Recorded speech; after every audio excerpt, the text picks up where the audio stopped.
تفسیر سنتے ہوئے ہمیں مشکل پیش آتی ہے، تو میری ایسے بھائیوں سے درخواست ہے کہ تفسیر سنتے ہوئے قرآن کریم اپنے سامنے رکھیں، قرآن کریم کی آیات اپنے سامنے رکھیں، پھر آپ قرآن کی تفسیر کو صحیح معنوں میں سمجھ سکیں گے۔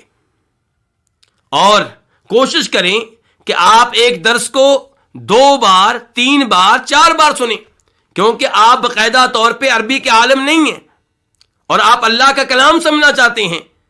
عربی بھی آپ نے نہیں پڑھی اور اللہ کا کلام سمجھنا چاہتے ہیں، بہت اچھی بات ہے، لیکن اس کے لیے محنت کی ضرورت ہے۔ آپ ایک درس کو 2 بار 3 بار 4 بار 5 بار سنیں، ہر بار آپ کو ثواب ملے گا، کیونکہ آپ اللہ کا کلام سمجھنا چاہ رہے ہیں۔ اور اللہ رب العزت سے دعا بھی کیا کریں کہ اللہ تعالیٰ آپ کا سینہ قرآن کے لیے کھول دے۔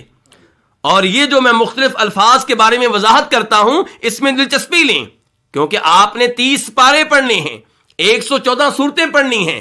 یہ ممکن نہیں ہے کہ آپ عربی کے الفاظ سے غفلت کا مظاہرہ کریں اور 30 کے 30 پارے صحیح معنوں میں سمجھ لیں۔ اس لیے آپ عربی زبان کے ساتھ اپنی معرفت کو یقینی بنائیں، ہلکے پھلکے الفاظ ان کا معنی جاننے کی کوشش کریں، انشاءاللہ اللہ رب العزت تفسیر آپ کے لیے آسان کر دے گا۔